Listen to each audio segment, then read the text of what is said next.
নমস্কার দর্শক বন্ধুরা, আজ আমি ডিমের একটা রেসিপি আপনাদের কাছে শেয়ার করছি। আর দেখতে যত ভালো হয়েছে, খেতে কিন্তু খুবই ভালো হয়েছে। এখন আমি ডিম 4টে সসপ্যানে সিদ্ধ হতে দিয়েছিলাম। দেখুন সিদ্ধ হয়ে গেছে, খোসা ছাড়িয়ে নিয়েছি। এখন আমি ডিমগুলোকে একটু করে কেটে নিচ্ছি। আর লবণ আর একটু লঙ্কার গুঁড়ো আর একটু হলুদ গুঁড়ো দিয়ে ডিমগুলোকে খুব ভালো করে মেখে নিচ্ছি। আর এদিকে আমি একটা মিক্সি বাটিতে কাজু বাদাম আর পোস্তর একটা পেস্ট করব। আর অন্য আর একটা মিক্সি বাটিতে আমি 1.5খানা মতো পেঁয়াজ আর 2টো কাঁচা লঙ্কার একটা পেস্ট বানিয়ে নিচ্ছি। এদিকে বন্ধুরা, আমি ডিমটা কিন্তু সর্ষের তেলে ভাজতে শুরু করে দিয়েছি। দেখুন ডিমগুলো খুব ভালো করে ভাজা হয়ে গেছে। এখন আমি ডিমগুলোকে তুলে নিচ্ছি। আর এদিকে আমি হাফ বাটি মতো টক দই, জিরে গুঁড়ো, ধনে গুঁড়ো আর দিলাম হলুদ গুঁড়ো, লঙ্কা গুঁড়ো দিয়ে মশলাটাকে রেডি করে নিচ্ছি। বন্ধুরা, আমি যে কড়াইয়ে ডিম ভেজেছিলাম ওই তেলেই আমি এলাচ, লবঙ্গ, দারচিনি ফোড়নে দিলাম।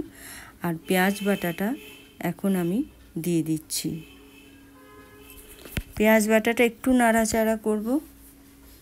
তারপরেই রসুন বাটা আর আদা বাটা দিলাম। আর আদা, রসুন আর পেঁয়াজ একসঙ্গে খুব ভালো করে কষিয়ে নেব যতক্ষণ না কাঁচা গন্ধ যাচ্ছে। দেখুন আমার কালারটা চেঞ্জ হয়ে গেছে, পেঁয়াজের ভাজা হয়ে গেছে পেঁয়াজটা অলরেডি। এবার মশলাটা দিয়ে দিলাম। আর মশলাটাকেও খুব ভালো করে কষিয়ে নেব।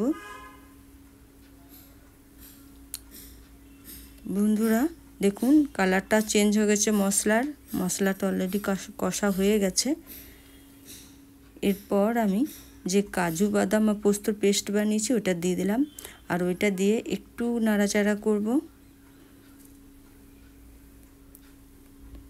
ওটা একটু নাড়াচাড়া করার পর এখানে আমি স্বাদ মতো লবণ আর স্বাদ মতো মিষ্টি দিয়ে দিচ্ছি।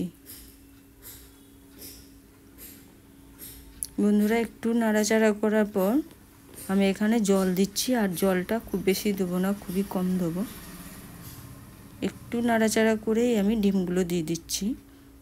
আর ডিমগুলোকে খুব ভালো করে মশলার সাথে কষিয়ে নিচ্ছি। তারপর আমি 1 চামচ দিয়ে দিলাম গোলাপ জল,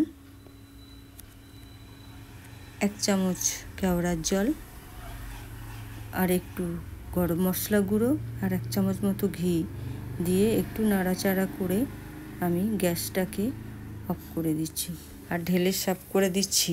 রেসিপিটা ভালো লাগলে ইউটিউব থেকে দেখলে সাবস্ক্রাইব, লাইক, শেয়ার, কমেন্ট করবেন।